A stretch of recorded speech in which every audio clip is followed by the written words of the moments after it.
we've got knobs everywhere. Last year, we even saw a keyboard with 4 knobs. Today, I have the new trend in keyboard land, and those are not knobs. The new trend is an LCD screen. Is that better? Is that worse? You tell me. I've got the Epomaker TH80X. So Epomaker have started really making their own stuff and designing their own stuff instead of just going straight to manufacturer and then reselling whatever the manufacturer sold them. The TH80 is quite a popular keyboard. I'm not sure what the X is. Maybe the X really just includes a screen. There's the Pro, the SE, the Pro Kit, the regular version, and the X. They're pretty much all the same price. They're all about $99.99 except for the kit. That's sort of weird that the regular version is the same price as a Pro, is the same price as a special edition, is the same price as the X. Shouldn't they have different tiers and different levels? So the X version, how is it different? First, comes with a gigantic manual. Accessories are underneath. I actually really like that they say that, or else I'll just toss the bag. Plastic bags can be dangerous. Keep bag away from babies and children.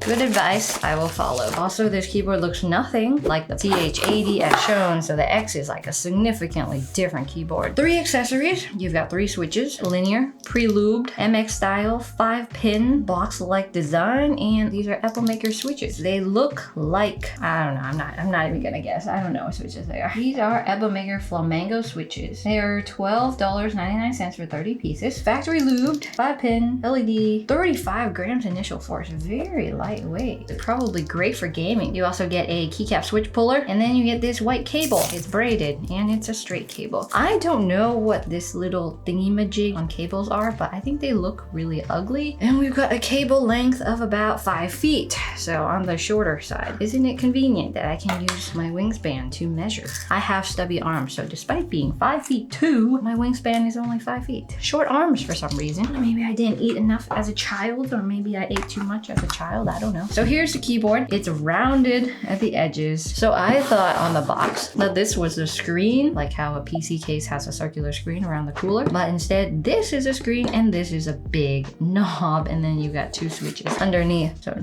big knob, tactile, but very quiet. Really large bezels around the screen, like ginormous. Then page up, page down, circular edges. It's not even symmetrical. You've got a less round edge here and then a ginormously round edge here. On the back, you got 2 big pickup feet, and this here holds your little dongle. Quite convenient. It is magnetic, slides right in. Whoa. A little indentation here for the USB-C slots and the on-off button. Look at that, RGB. So USB-C slot on the right side. Wired mode. Boom. But while we're here, let's talk about said screen. Right now it says April 4th, 2000 on a Tuesday. You also see caps lock indicator. You've got Mac or Windows, and you can change that by the knob. You can change to Mac, change to Windows. It indicates if it's charging or not. Then what layer it is, if it's Bluetooth or 2.4G or wired. You can do layers, layer 1, 2, and 3. Photo GIF, lights. We've got different effects, color, brightness, speed, and if you don't press on it, it does volume. So that is the knob. To change more things inside the knob, you actually need to download the software. Another thing are these keycaps. Personally, I think these keycaps are horrendous, and thanks to Epomaker for sponsoring this video and for sending me their product. I get to look at it quite subjectively according to my very own experience and opinion. So these keycaps I think are horrendous. They are a NAE profile. NAE, never heard of it before. It's double shot ABS, and the legends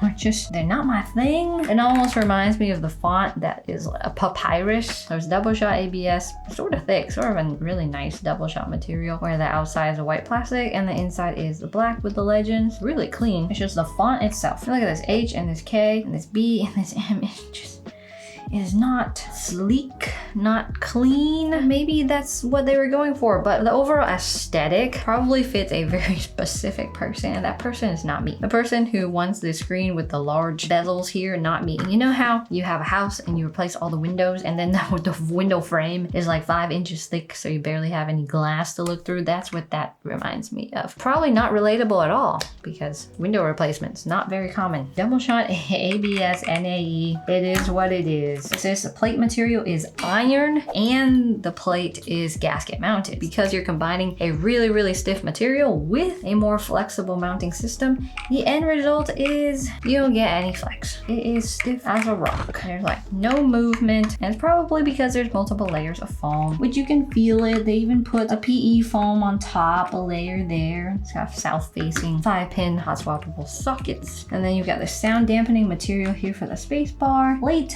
mounted stabilizers with a ton of lube there. Space bar does sound a bit hollow. Actually, the whole keyboard sort of sounds hollow, but especially the space bar. One of the main benefits about this keyboard though is that the battery is absolutely ginormo. So instead of the typical like 4,000 milliampere battery, you get a whopping 8,000 because they added 2 of those. So there's 2 of those in here. We've got customer reviews. Let's see if there's anything that they say that's special. Thea says, cute and awesome keep. I super love it. I've been using it for a month. It's cute and aesthetic. Yeah, I knew it like fits a specific person. It's just not me. This person's even got an Instagram. Hello, Thea. Registered and licensed architect. Wow, sort of fancy. I don't know where her keyboard is, but her Instagram is quite cute. TH80X has a good typing experience. One of the best budget custom keeps I've ever had. All right.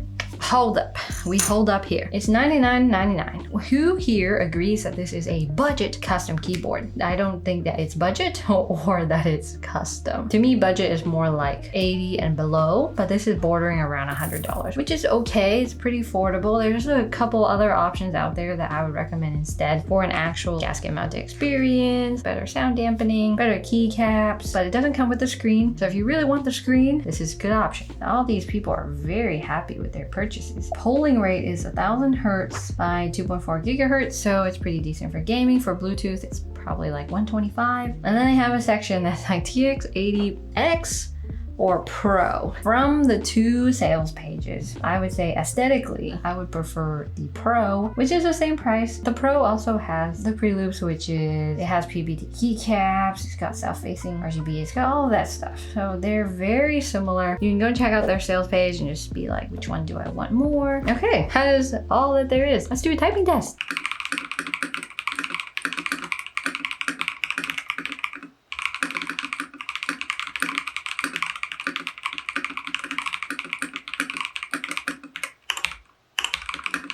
Okay, so a little bit of spacebar rattle on that left side. And since it's pre-built and available, we're going to be putting it in our keyboard database. Epomaker TH80X. Give it 3 stars, not my fave. Custom software, plate mount, pre-lubed, and that is it. You can check out this database using the link in the description. And thank you again to Epomaker for sponsoring this video and letting me check out this keyboard so that you can check out this keyboard as well and decide if it's for you or not. We also have a review on our website if you want more details. As always, thanks for watching and bye!